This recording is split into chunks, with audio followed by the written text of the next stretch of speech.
नमस्कार, राधे राधे, जय श्री कृष्ण मेरे प्यारे साथियों। मैं विश्वनाथ पोद्दार एक बार फिर से आप सभी का आपके अपने यूट्यूब चैनल वीएस बॉडी जी में हार्दिक स्वागत करता हूँ। मेरे प्यारे साथियों, राजस्थान जीके के अंतर्गत जो हमारी क्लासें चल रही हैं, आज आपके लिए हम ज्योग्राफी की क्लास लेकर लाए राजस्थान के भौतिक प्रदेशों का रिवीजन करने वाले हैं और बहुत ही अच्छी तरह से आपके लिए यहाँ पर लेकर के आए हैं। ये क्लास ऐसी रहेगी कि आपका एक भी क्वेश्चन यहाँ से बाहर नहीं जाने वाला है। आज के इस पार्ट के अंतर्गत हम पढ़ेंगे राजस्थान के भौतिक प्रदेश, और उसमें आज का जो मुख्य भाग रहेगा वो पश्चिम मध्य प्रदेश रहेगा, क्योंकि ये सबसे बड़ा विस्तृत क्षेत्र है राजस्थान का। तो इसके अंतर्गत पार्ट 1 में हम पश्चिम मध्य प्रदेश को कवर करेंगे। तो आइए शुरुआत करते हैं। राजस्थान के भौतिक प्रदेशों की बात करें तो प्रथम जो प्रयास किया था राजस्थान को भौतिक प्रदेशों में बांटने का, वो बीसी मिश्रा ने 1968 में अपनी पुस्तक राजस्थान का भूगोल में राजस्थान को 7 भौतिक प्रदेशों में बांटा था। ध्यान रखना, राजस्थान को सबसे पहले भौतिक प्रदेशों में बांटने का प्रयास किसने किया था? तो बीसी मिश्रा ने 1968 अपनी पुस्तक राजस्थान का भूगोल में 7 भौतिक प्रदेश बताए थे। पहला शुष्क मरुस्थलीय प्रदेश, दूसरा अर्ध शुष्क मरुस्थलीय प्रदेश, नहरी सिंचित क्षेत्र तीसरा, पूर्वी कृषि औद्योगिक प्रदेश चौथा, पाँचवां मध्यवर्ती अरावली पर्वतीय प्रदेश और छठवां चंबल बीहड़ और सातवां दक्षिण पूर्वी कृषि प्रदेश। तो ये क्वेश्चन यहाँ से बनते हैं कि बीसी मिश्रा ने सबसे प्रथम बांटने का प्रयास किया। ये तो क्वेश्चन सीधा सीधा आता है, लेकिन ये पूछा जाता है बीसी मिश्रा के द्वारा बांटे गए राजस्थान के भौतिक प्रदेशों में शामिल नहीं है या शामिल है। तो ये आपको ध्यान रखना, 7 प्रदेश थे: शुष्क मरुस्थल प्रदेश, अर्ध शुष्क मरुस्थल, नहरी सिंचित प्रदेश, पूर्वी कृषि औद्योगिक प्रदेश, मध्यवर्ती अरावली प्रदेश, चंबल का बीहड़ और दक्षिण पूर्वी कृषि प्रदेश। ये 7 भौतिक प्रदेश बताए थे बीसी मिश्रा ने। अब बात करें दूसरे प्रयास की, तो दूसरी बार एच के सेन ने 1968 में राजस्थान को भौतिक प्रदेशों में बांटने का प्रयास किया था। तीसरा प्रयास श्री रामलोचन सिंह ने 1971 में अपनी पुस्तक वॉल्यूम इंडिया ए रीजनल ज्योग्राफी में किया था। और चौथे प्रयास की बात करें तो वो किया था तिवारी हरिमोहन सक्सेना ने 1994 में। तो पहली बात करें, तीसरे प्रयास में रामलोचन सिंह अपनी पुस्तक वॉल्यूम इंडिया ए रीजनल ज्योग्राफी 1971 में लिखी थी। उन्होंने राजस्थान को 2 बड़े प्रदेशों में विभक्त किया, राजस्थान प्रदेश और राजस्थान का पठार, 2 भागों में बांटा था। मोस्ट इंपॉर्टेंट ध्यान रखना, किसने? रामलोचन सिंह ने। और इन 2 बड़े प्रदेशों के अंतर्गत उसने आगे 4 उप प्रदेश और 12 लघु प्रदेशों में इसको विभक्त किया था। ये भी क्वेश्चन कई बार बना है। ऐसे ही रामलोचन सिंह ने राजस्थान को कितने उप प्रदेशों में बांटा? 4, और लघु प्रदेश कितने बताए? 12। मुख्य भाग कितने बताए थे? 2। चौथा प्रयास प्रोफेसर तिवारी हरिमोहन सक्सेना ने 1994 में किया। उन्होंने राजस्थान प्रदेश के निर्धारण में जो आधार अपनाए उनको पूछना है। ध्यान रखना, प्राथमिक संरचना, जलवायु, नदी बेसिन और प्रशासनिक सीमाओं को आधार बनाया, और इसके आधार पर राजस्थान को 4 भौतिक प्रदेशों में बांटा: मुख्य प्रदेश, गौड़ प्रदेश, तृतीयक प्रदेश और सूक्ष्म प्रदेश। आइए भौतिक कारकों के आधार पर राजस्थान को हम 4 भागों में बांट करके पढ़ते हैं। वर्तमान में इसी के आधार पर पढ़ा जाता है। बहुत भौगोलिक कारकों के आधार पर राजस्थान कितने प्रदेशों में बांटा गया है? 4। सबसे पहले उत्तर पश्चिम मध्य प्रदेश, दूसरा अरावली पर्वतीय प्रदेश, तीसरा पूर्वी मैदान और चौथा दक्षिण पूर्वी पठारी प्रदेश। अगर बात करें पश्चिम मध्य प्रदेश की, तो ये शुष्क मरुस्थल और अर्ध शुष्क मरुस्थल बागड़ प्रदेश 2 भागों में बांटा जाता है। शुष्क मरुस्थल को 2 भागों में बांटते हैं: बाढ़ का स्तूप मुक्त प्रदेश और बाढ़ का स्तूप युक्त प्रदेश। अर्ध शुष्क मरुस्थल को हम 4 भागों में बांटते हैं: घग्गर का बेसिन, शेखावाटी का अंतर प्रवाही क्षेत्र, नागौर उच्च भूमि और लूणी गौड़वाड़ बेसिन। अरावली प्रदेश की बात करें तो इसको उत्तरी अरावली, मध्य अरावली, दक्षिण अरावली में बांटा गया है। और दक्षिण अरावली मेवाड़ अरावली और आबू पर्वतखंड में विभाजित करते हैं। पूर्वी मैदान को 2 भागों में माई बेसिन और बाणगंगा बेसिन, चंबल बेसिन, इस प्रकार से बांट सकते हैं। और दक्षिण पूर्वी पठारी प्रदेश को दक्कन का लावा पठार और विंध्य खगार भूमि बांटा गया है। तो जैसा कि आप मैप में देख सकते हैं, ये शुष्क मरुस्थलीय प्रदेश पीला वाला, इसके बाद अर्ध शुष्क मरुस्थलीय प्रदेश, अरावली पर्वतीय प्रदेश, पूर्वी मैदानी पठार और दक्षिण पूर्वी पठारी प्रदेश। अब भौगोलिक प्रदेश क्षेत्रफल, परसेंटेज, जनसंख्या, यहाँ पर मिट्टी और जलवायु को देखते हैं। मरुस्थलीय प्रदेश की बात करें तो क्षेत्रफल है 61.11%, जो कि सर्वाधिक है। अरावली पर्वतीय प्रदेश का 9%, तो पूरी मैदान 23% भौगोलिक प्रदेश पर हाड़ौती का पठार। दक्षिण पूर्वी पठारी प्रदेश 6.89% क्षेत्रफल पर फैला हुआ है। ये आपके मैचअप में भी आते हैं और मिलान में भी आते हैं, साथ साथ सही गलत में भी इनको पूछा जाता है। परसेंटेज आपको ध्यान रखना है। सबसे ज़्यादा मध्य प्रदेश, उसके बाद पूर्वी मैदान आता है और सबसे छोटा प्रदेश है हाड़ौती का पठारी प्रदेश। जनसंख्या की दृष्टि से बात करें तो 40% जनसंख्या मरुस्थलीय प्रदेश में पाई जाती है। 9% क्षेत्रफल पर आबादी में 10% जनसंख्या, पूर्वी मैदान में 23% पर 39% जनसंख्या और हाड़ौती में 11% जनसंख्या पाई जाती है।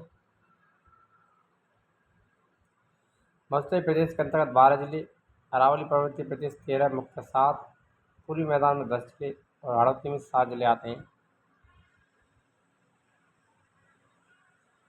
मध्य प्रदेश की मिट्टी की बात करें, रेतीली और बलुई पाई जाती है। अरावली में पर्वतीय और कंकरीली, जलोढ़ और कछारी पूर्वी मैदान में, काली मिट्टी हाड़ौती है पठार की। आज जलवायु की भी बात करें तो मध्य प्रदेश की शुष्क और अर्धशुष्क जलवायु है। अरावली प्रदेश में उपाद्र जलवायु पाई जाती है। पूर्वी मैदान में आर्द्र और हाड़ौती पठार में अति आर्द्र जलवायु पाई जाती है। अब बात करते हैं सबसे पहले उत्तर पश्चिमी मध्य प्रदेश की। इसके उपभाग, यह प्रदेश तैंतीस महासागर के भूभाग पर अवस्थित है।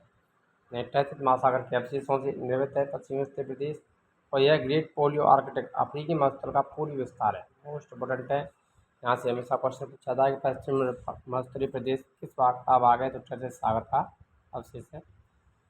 और अफ्रीकी पेलियो आर्कटिक अफ्रीकी महासागर का पूर्वी विस्तार भी है। आधार की बात करें तो इस क्षेत्र में का निर्माण सोडियम क्लोराइड NaCl युक्त खारे पानी की झील और समुद्री जीवाश्मों के अवशेषों पर आधारित है। यहाँ पाए जाने वाले जीवाश्म इसके प्राचीन समुद्री स्वरूप का प्रमाण बताते हैं। निर्माण काल की बात करें तो उत्तर पश्चिम मध्य प्रदेश का निर्माण प्लीस्टोसीन युग में हुआ। मोस्ट इम्पोर्टेंट है, ये काल पूछे जाते हैं एग्जाम में कि मध्य प्रदेश का निर्माण किस युग में हुआ था, प्लीस्टोसीन युग। विशेषताएं, यह एक युवा मरुस्थल है। यह थार मरुस्थल का प्रमुख भाग है। इस प्रदेश में सर्वाधिक जैव विविधता पाई जाती है विश्व में। यह सर्वाधिक जनसंख्या घनत्व वाला मरुस्थल है विश्व का। अब बात करें इसके विस्तार की तो लंबाई 640 किलोमीटर, चौड़ाई 300 किलोमीटर है, क्षेत्रफल 61.11%, जनसंख्या 40%। ढाल की बात करें, ये क्वेश्चन पूछे जाते हैं कि इसका मध्य प्रदेश का ढाल किधर है, उत्तर पूर्व से दक्षिण पश्चिम की ओर। इधर से उत्तर पूर्व से दक्षिण पश्चिम की ओर ढाल है। इसका आधा लूड़ी नदी के समानांतर। इसीलिए लूड़ी नदी अजमेर नागपाड़ी से निकल करके कच्छ की खाड़ी में गिरती है।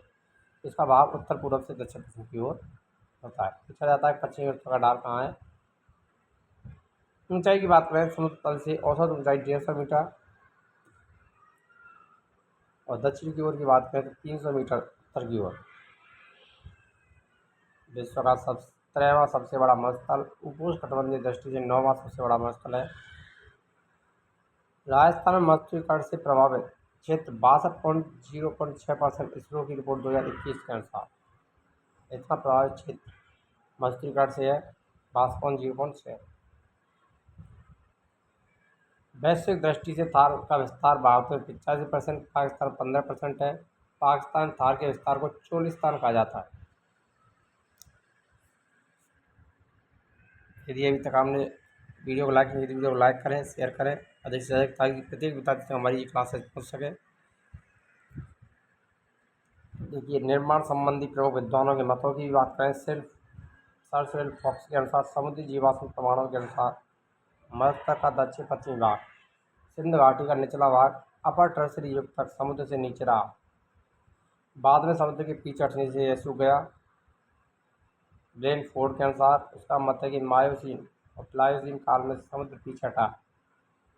समुद्र की सिकुड़न क्रिया से जो भूमि ऊपर उठी वही आज का मरुस्थलीकरण और कच्छ का दलदली भाग बन गया है। प्रमाण, इस क्षेत्र में पाई जाने वाली लवणीय झीलों का सिद्धांत इसकी पुष्टि करता है। अगर बात करें अन्य विद्वानों की तो प्लीस्टोसीन हिमावृत के काल में राजस्थान उत्तरी भारत का अधिकांश भाग घने जंगलों से आच्छादित था। इस समय राइनोसिरास गैंडे जैसी प्राणी विचरता था। यहाँ पर गैंडे जैसी स्थिति थी, यहाँ पर ऐसा प्राणी यहाँ पर पाया जाता था। अंत में हिमावरण काल की बात करें, समाप्त होने के बाद तापमान में यहाँ पर वृद्धि हुई। इससे शुष्क परिस्थितियाँ बनी और मत्स्य का विकास भी हुआ। पीठावाला 1935 में पीठावाला ने मत्स्य बालू के स्रोतों से स्पष्ट किया कि वायु अपरदन से उत्पन्न रेत के कण दक्षिण पश्चिमी मानसूनी हवाएं जो विशेष रूप से कच्छ के रण से रेत लाती हैं, प्राचीन नदियों द्वारा लाई गई ठीका मिट्टी और खोखला अध्ययन की दृष्टि से राजस्थान के भौतिक प्रदेशों का विभाजन की बात करें तो पश्चिमी प्रदेश की उच्चावच के आधार पर और जलवायु की शुष्कता के आधार पर करके पढ़ेंगे। उच्चावच के आधार पर बात करें तो महान मरुभूमि, चट्टानी मरुस्थल, लघु मरुस्थल और अर्ध शुष्क मरुस्थल में इसको हम बांट सकते हैं 4 भागों में उच्चावच के आधार पर। जबकि जलवायु शुष्कता के आधार पर हम इसको रेतीला शुष्क मैदान, अर्ध शुष्क मैदान के अंतर्गत बांटते हैं। रेतीले शुष्क मैदान में बाल का स्तूप युक्त प्रदेश और बाल का स्तूप मुक्त प्रदेशों के अंतर्गत बांटा जाता है, और अर्ध शुष्क मैदान में गढ़वाल प्रदेश, शेखावाटी प्रदेश, नागौर भूमि और घग्गर के मैदान। यह हो गया आपका पश्चिमी मत्स्य प्रदेश का विभाजन। अब बात करें थार मत्स्य के उच्चावच के आधार पर उप प्रदेशों की, तो महान मरुभूमि का विस्तार भारत पाक सीमा के सहारे कच्छ की खाड़ी से पंजाब तक फैली हुई है। विशेषता पूर्णतः बाढ़ का स्तूपों से ढका हुआ राज्य का सबसे शुष्क भाग सारा मरुस्थल में इसको जो नाम दिया गया है वो अर्क रखा गया है। चट्टानी मरुस्थल को हम्मादा कहते हैं और ये बाड़मेर, जैसलमेर, पोखरण, रामगढ़, मोहनगढ़, लोदरवा, बीकानेर के मध्य भाग में पाया जाता है। कठोर चट्टानी समतल पहाड़ियों के रूप में फैली बाल का स्तूप मुक्त प्रदेश। लघु मरुस्थल चट्टानी प्रदेश के पूर्व में कच्छ के रण से बीकानेर की मानभूमि तक फैला हुआ है। बाल का स्तूपों के बीच निम्न भूमि रण कहलाते हैं जिसमें वर्षा का पानी भर जाता है। लघु मत्स्य को जो नाम दिया गया है वो रण दिया गया है। अर्ध शुष्क प्रदेश लूनी और शेखावाटी बेसिन, अर्ध शुष्क परिस्थितियाँ बालू और कछारी भूमि का मिश्रण यहाँ पर पाया जाता है।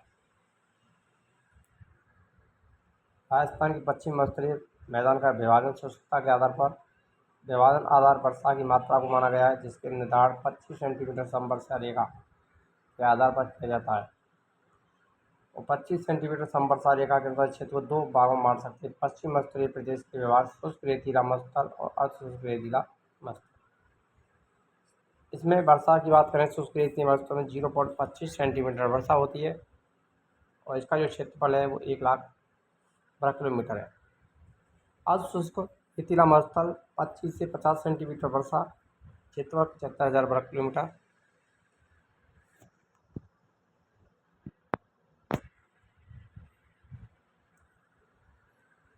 रेतीला शुष्क मैदान उपनाम लाठी प्रदेश या महान मरुस्थल। उपभाग की बात करें बाल का स्तूप युक्त प्रदेश। मुक्त प्रदेश की बात करें तो 28.5% बाल का स्तूपों से मुक्त है और बाल का स्तूपों से ढका हुआ प्रदेश 58.5%। दोनों ही क्वेश्चन पूछे जाते हैं। मुक्त प्रदेश कितना है तो 41.5 और युक्त प्रदेश 58.5। बाल का स्तूप युक्त मुक्त प्रदेश 27.5% भाग पर फैला हुआ है।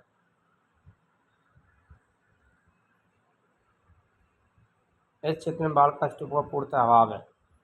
पथरीली चट्टान युक्त मरुस्थल उपस्थिति जिसे हम्मादा कहते हैं। विस्तार सर्वाधिक जैसलमेर, पोखरण, रामगढ़, लोदरवा, बालोतरा, छप्पन की पहाड़ियाँ।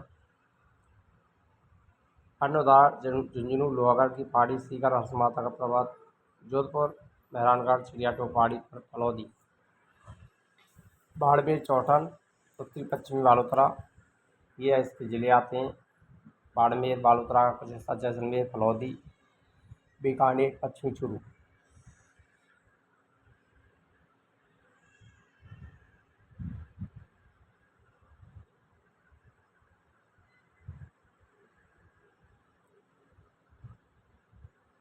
भूगर्भिक संरचना यह अवसादी और पर्दा चट्टानों से निर्मित है। इन चट्टानों का निर्माण टर्सरी से लेकर प्लेस्टोसीन युग तक हुआ। मुख्य चट्टान चूना पत्थर और सैल यहाँ की प्रमुख चट्टान है। इस क्षेत्र में ज्वार से काल से वनस्पति और जीवाश्म अवशेष पाए जाते हैं। इसका प्रमुख उदाहरण आकरमण फॉसिल पार्क जो कि राष्ट्रीय मृद उद्यान जैसलमेर में स्थित है। उदाहरण लाठी सीरीज, अवसादी सरितकम समूह, ऊर्जा खनिज।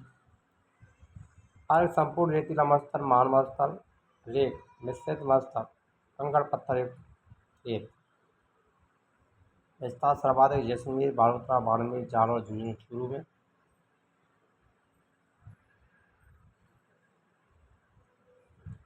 बाल का स्तूप मुक्त प्रदेश हो गया। अब बात करें बाल का स्तूप युक्त प्रदेश की। बाल का स्तूप युक्त प्रदेश राजस्थान के मरुस्थलीय क्षेत्र के लगभग 58.5% भाग पर पाया जाता है। इस प्रदेश में भूमि की सतह पर रेतीले टीले बड़ी संख्या में पाए जाते हैं। रेतीले टीलों का निर्माण मुख्यतः दो क्रियाओं अपरदन और निक्षेपण के संयुक्त प्रभाव से होता है। राजस्थान में सर्वाधिक बाल का स्तूप जैसलमेर जिले में पाए जाते हैं। मोस्ट इम्पोर्टेंट है। सर्वाधिक प्रकार के बाल का स्तूप विभिन्न आकार और संरचना वाले जोधपुर में मिलते हैं, जो विभिन्न प्रकार के मिलते हैं।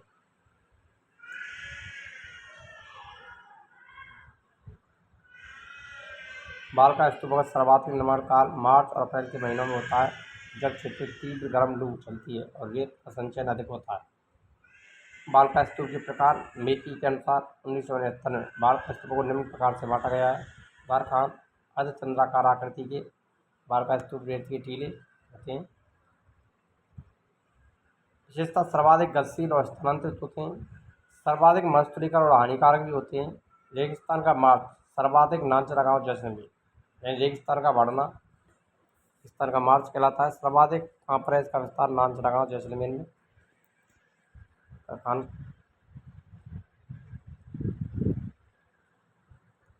संरचना ढाल की बात करें, मध्य भाग सर्वाधिक ऊंचा है।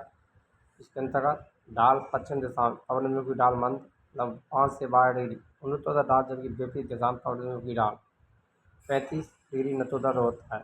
विस्तार सर्वाधिक शेखावाटी, चूरू के बालेरी, रतनगढ़, बीकानेर का लूर खड़सर, देशनोक खैड़ीमाता, श्रीनगर गंगानगर में सूरतगढ़, जोधपुर ओसियाँ, नागौर का जायल, डीडवाना कुचामन, सीकर झुंझुनू।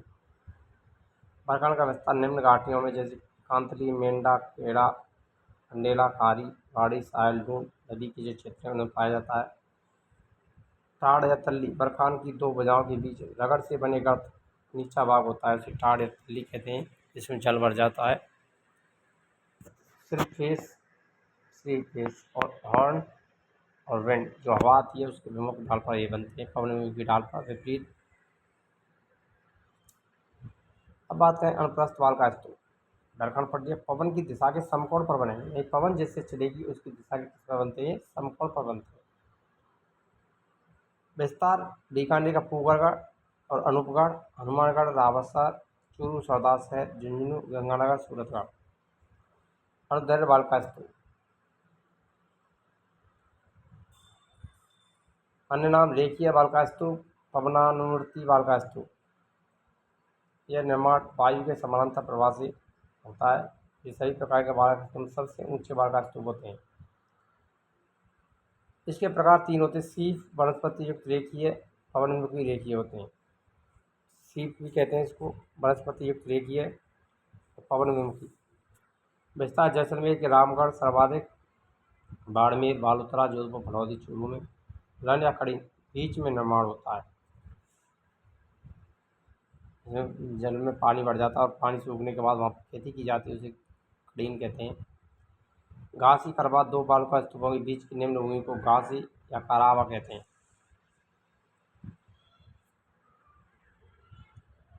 अब बात करें पैराबोलिक बाल का स्तूप या प्रबलाकार बाल का स्तूप। हेयर पिन जैसा इनका आकार होता है, जैसा कि आप देख सकते हैं।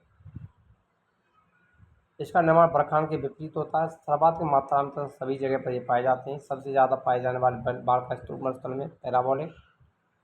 विस्तार गंगानगर सर्वाधिक, सीकर झुंझुनू।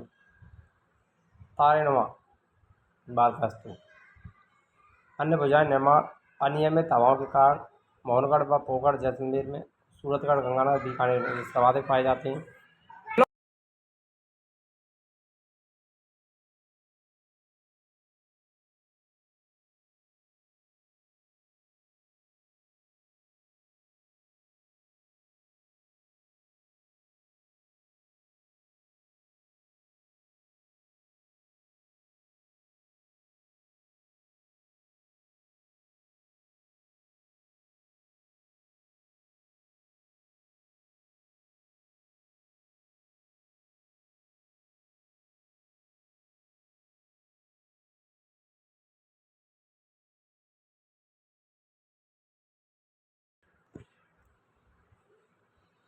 शीफ इसका निर्माण बरखान की एक वजह के आगे बढ़ने पर पवन की दिशा परिवर्तित होने के कारण होता है।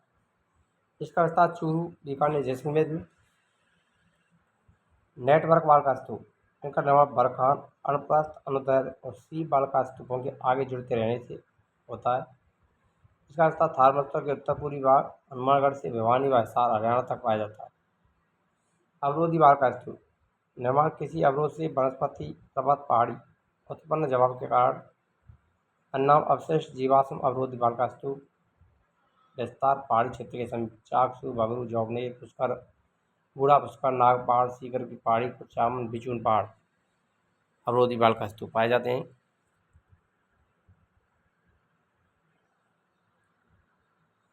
सब्र का बीज मोस्ट इम्पोर्टेंट है, कई बार पूछा गया है। छोटी छोटी झाड़ियों के पास निर्मित बाल का स्तूप विस्तार पश्चिमी राजस्थान में। नेवखा झाड़ियों के पीछे इनका निर्माण होता है। दोहरे उर्मिल का लहरदार बाल का स्तूपों को दोहरे कहते हैं। दरियंग स्थानांतरण और लहरदार बाल का स्तूप सर्वाधिक जैसलमेर में। विलय वेलवेग मोटी रेत वाले द्रास वेलवेग का विस्तृत रूप होता है।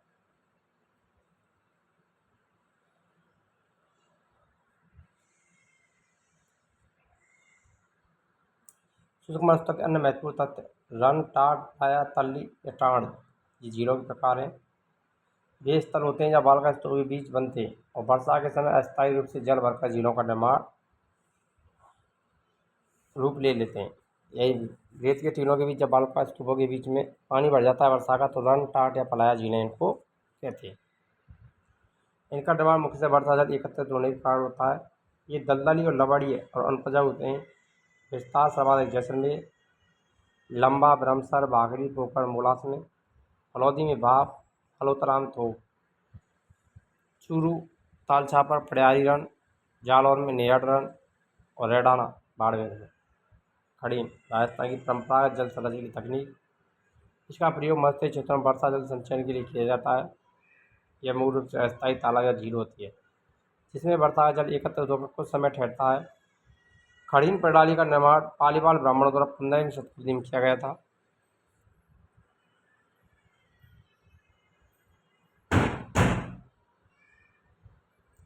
खड़ीन का सर्वाधिक उपयोग विस्तार जैसलमेर जिले में पाया जाता है। जब खड़ीन में संचित जल सूख जाता है तब उसकी तली बेसिन क्षेत्र में नमी बनी रहती है, जिसे खड़ीन कृषि कहते हैं। खड़ीन क्षेत्र में मुख्यतः रबी की फसलें बोई जाती हैं। नखलिस्तान, मरुद्यान या मिराज मरुस्थल में जल बेसिन के चारों तरफ स्थित हरा भरा क्षेत्र नखलिस्तान, मरुद्यान या मिराज कहलाता है। वहाँ नागौर, खींवसर, बीकानेर, कोलायत झील। जलपट्टी लाठी सीरीज मोस्ट इम्पोर्टेंट है। जलपट्टी लाठी सीरीज क्षेत्र राजस्थान के मध्य क्षेत्र में स्थित भूगर्भीय जल संरचना। इसे सरस्वती नदी के भूगर्भिक अवशेषों के रूप में माना जाता है। इसका विस्तार जैसलमेर से पोखरण से लेकर मोहनगढ़ तक 60 किलोमीटर लंबाई में फैली हुई है। इसके अतिरिक्त राजस्थान की दूसरी जलपट्टी वायुतु बालोतरा क्षेत्र से सांच और जालौर में स्थित है। घास की प्रमुख प्रजातियां यहाँ पर पाई जाती हैं, जिनमें सेवड़, लीलोर, करण। यह क्षेत्र घोड़ावड़ की प्रमुख सड़क स्थली जो राजस्थान का राज्य पक्षी भी है। इस क्षेत्र में चांदन नलकूप, तार का गड़ा, मत्स्य क्षेत्र में मीठे पानी का प्रमुख स्रोत है।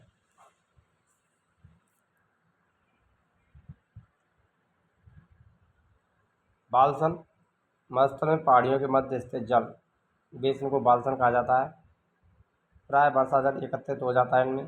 छोटे बड़े अंतर क्षेत्रीय जल निकाय के रूप में पाए जाते हैं। समय के साथ इनमें लवणीय झीलों का विकास भी हो सकता है। उदाहरण सांवर झील राजस्थान भारत की सबसे अंतःस्थलीय खारे पानी की झील है। भाप बोल्डर किले स्थिति भाप फलौदी में। निक्षेप हिमानी मोरेन पत्थर ग्लेशियर से। निर्माण काल प्रमुख कार्बोनिक खेरा से हो। बहादुरा बालपास में स्थिति जोधपुर में। निर्माण प्रमुख कार्बोनिक खेरा से युग में। समुद्री जीवावशेष काकड़पुर पशु पार्क जीवाश्म उद्यान है।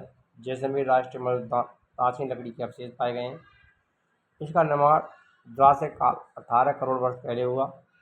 जुरासिक कालीन शिल समूह अवशेष जैसलमेर बाड़मेर में पाए गए।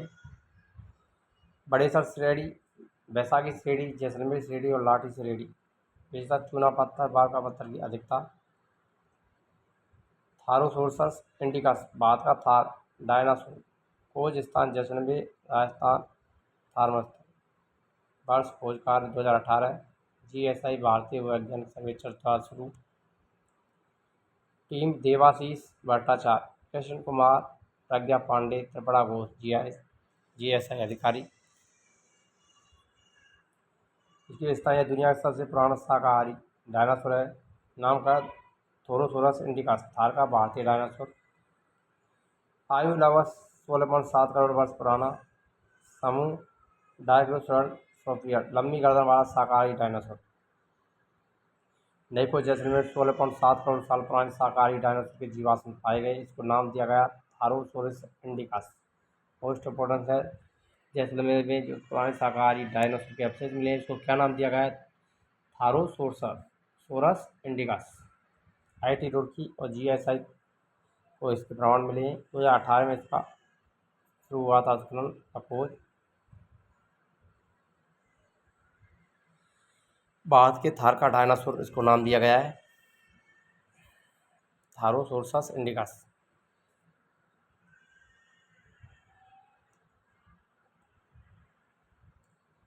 अर्धशुष्क मरुस्थलीय प्रदेश या बांगर प्रदेश। अर्धशुष्क मरुस्थलीय प्रदेश को संक्रमणीय प्रदेश, प्रवर्ती जलवायु प्रदेश के नाम से जाना जाता है। यह नाम इसीलिए दिया गया है क्योंकि प्रदेश शुष्क और आर्द्र प्रदेशों के मध्य स्थित है।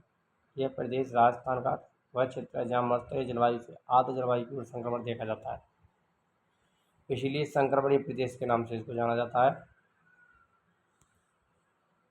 यह प्रदेश थार मरुस्थल के पूर्वी किनारे पर फैला हुआ है जहाँ अपेक्षाकृत कम शुष्क जलवायु वनस्पति अधिक पाई जाती है। इस प्रदेश को 4 उपभागों में विभाजित किया गया है: गग्गर बेसिन, आंतरिक अफवाह क्षेत्र, शेखावाटी प्रदेश, नागौर उच्चभूमि, लोनी बेसिन।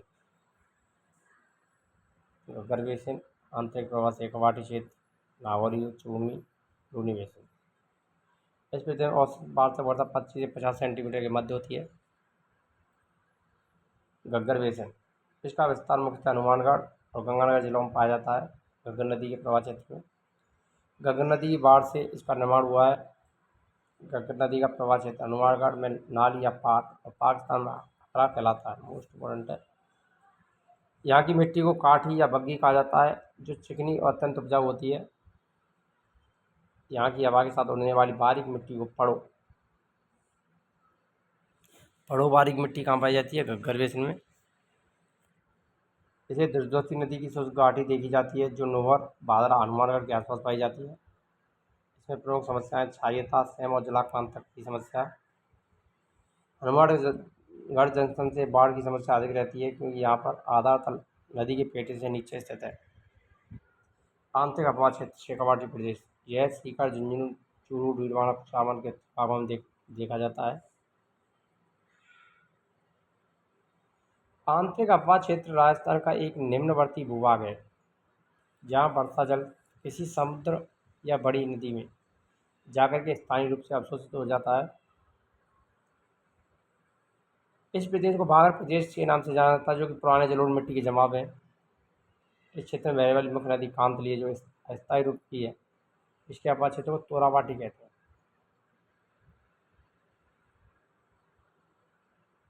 जल संरचना।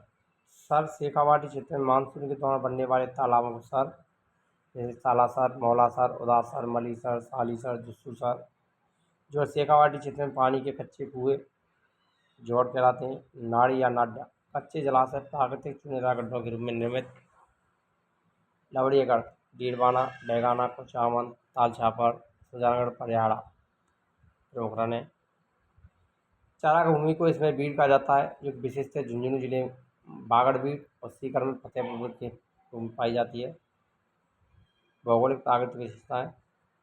इस क्षेत्र में बरखान बालका स्तूपों की संख्या सर्वाधिक पाई जाती है। यहाँ नवीन बालका स्तूपों का निर्माण होता रहता है।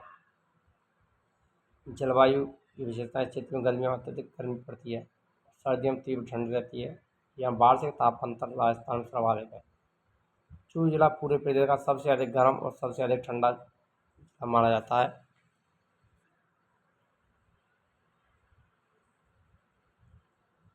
नागौर उच्चभूमि, इसका विस्तार क्षेत्र मुख्य रूप से नागौर, डीडवाना, कुचामन जिलों में है। इसका कुछ भाग अजमेर और ब्यावर के क्षेत्रों तक विस्तृत है। नागौर उच्चभूमि राजस्थान का वह क्षेत्र है जो लूनी बेसिन से पहाड़ी प्रदेश के मध्य स्थित ऊंचा उठा हुआ भूभाग है। फ्लोराइड श्रेणी की उपस्थिति के कारण यहाँ भूजल में फ्लोराइड की मात्रा अधिक होती है। सर्वाधिक विस्तार वाली यह पट्टी जायर नागौर से लेकर पुष्कर अजमेर तक फैली हुई है। इसके परिणामस्वरूप यहाँ फ्लोरोसिस नामक रोग व्यापक रूप से पाया जाता है। नागौर उच्चभूमि एक विशेष पट्टी पाई जाती है जिसे कुंवर पट्टी या बांका पट्टी कहते हैं। इस क्षेत्र में जिप्सम की पत्थर भंडार पाए जाते हैं। नागौर से बीकानेर तक फैली हुई यही कारण है कि इस भूमि को हाड़पन क्षेत्र कहा जाता है। इस क्षेत्र की भूमि भूजल में सोडियम क्लोराइड NaCl की मात्रा अधिक पाई जाती है।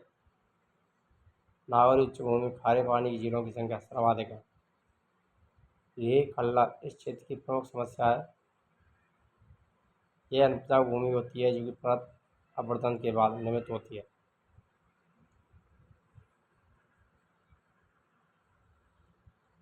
अरावली की अवशिष्ट श्रेणियाँ नागौर उच्चभूमि क्षेत्र में अरावली पर्वत की कुछ अवशिष्ट श्रेणियाँ पाई जाती हैं जैसे मकराना श्रेणी, डीडवाना, कुचामन। सफ़ेद संगमरमर के लिए प्रसिद्ध मांगलोर श्रेणी नागौर जिप्सम भंडार के लिए जानी जाती है। जायल श्रेणी नागौर फ्लोराइड खनिज की प्रचुरता के लिए प्रसिद्ध। लूनी बेसिन गढ़वाल प्रदेश लूनी नदी और जवाई नदी के मध्य स्थित है। तथा जोधपुर, दक्षिण नागौर, पाली, बाड़मेर, बालोतरा, पश्चिमी सिरोही में लूनी नदी बेसिन पूर्वी सीमा पर काला भूरा डूंगर स्थित है जो प्राकृतिक जल विभाजन का कार्य करती है। मोस्ट इम्पोर्टेंट है। नियर क्षेत्र लवड़ीय दलदली निम्न भूमि वाली भाग वाली भूमि को नियर क्षेत्र कहते हैं। जालौर और आंशिक बाड़मेर में स्थित है। इस क्षेत्र में लवड़ीय पादपों की अधिकता पाई जाती है। सर्वाधिक बालोतरा में, बजादा शुष्क व अशुष्क भाग में, अंतर पर्वतीय जलोढ़ घात मलबा के मैदान होते हैं। गुम्बदाकार इंसिलवर स्वरूप माड़लिया, हेमावास, चोटीला, खंडेला, रावनिया, काकनी, मगोरा खुर्द क्षेत्र इसके अंतर्गत आते हैं। लूनी बेसिन में स्थित पहाड़ी छप्पन की पहाड़ी, मालाड़ी की पहाड़ियाँ, बालोतरा, मुक्तसर से सिवाना के बीच मोस्ट इम्पोर्टेंट है। ये प्रश्न पूछे जाते हैं। नागौड़ा पर्वत बालोतरा में, उपनाम राजस्थान का मेवाड़, पीपलूद, बालोतरा, हल्देश्वर महादेव मंदिर स्थित है। रेगिस्तान का माउंट आबू कहते हैं। सेंदड़ा पाली में सर्पाकार चट्टानें पाई जाती हैं। जालौर सिवाना की पहाड़ियाँ ग्रेनाइट और मालानी रायलाइट से निर्मित। थली ऊंचा उठा हुआ भूभाग जबकि मरहो नीचे धसे हुए भाग को पाया जाता है। आकार गोलाकार और ग्रेनाइट की अधिकता पाई जाती है छप्पन पहाड़ियों में। नागौड़ा पार्श्वनाथ जैन मंदिर नागौड़ा के भैरव पर्वत स्थित है। पीपलूद राजस्थान का लघु माउंट, पश्चिमी राजस्थान का सर्वाधिक वर्षा वाला क्षेत्र। हाईएस्ट मंथ्स के लिए इम्पोर्टेंट थर्मोस्टेट का महत्व। ग्रीष्म ऋतु में यहाँ पर अधिक गर्मी गहन निम्न दाब क्षेत्र बनने से दक्षिण पश्चिम मानसून आकर्षित होता है। थार के कम वर्षा वाले क्षेत्रों के चारागाह में पशुपालन मुख्य व्यवसाय ऊँट, भेड़, बकरी पालन। यहाँ कई प्रकार के खनिज पाए जाते हैं। अभ्रक, जिप्सम, कोयला, संगमरमर, इमारती पत्थर, रॉक, फास्फेट, फेल्सपार, खनिज तेल, प्राकृतिक गैस। भौतिक व्यवस्था और सांस्कृतिक धरोहर के कारण यह पर्यटन आकर्षण का प्रमुख क्षेत्र। जैसलमेर का वार्षिक मरु मेला पाकिस्तान की सीमा से लगे होने के कारण सुरक्षात्मक और सामरिक महत्व अधिक होता है। थार विश्वास सर्वाधिक जैव विविधता वाला मरुस्थल, विभिन्न मरुस्थलीय वनस्पति जीव जंतु पाए जाते हैं। थार सर्वाधिक जनसंख्या वाला मरुस्थल, कृषि पशुपालन व्यापार से जीवन चलता है। विशाल भूमि, तीव्र हवाएं, प्रतिकूल धूप इसे सौर व पवन ऊर्जा उत्पादन के लिए उपयुक्त बनाती हैं। थार वैज्ञानिक महत्व भी है। इसे कई भूधर और स्थल मिलते हैं। थार क्षेत्र में प्राचीन सभ्यता के साथ जीवाश्म प्राप्त होते हैं। आगरपुर फॉसिल पार्क जैसलमेर इसका प्रमुख उदाहरण है। अगर आपको वीडियो अच्छी लगे तो वीडियो लाइक करें, शेयर करें। मिलते हैं नेक्स्ट पार्ट के साथ। तब तक के जय हिंद, राधे राधे, जय श्री कृष्णा मेरे प्यारे साथियों।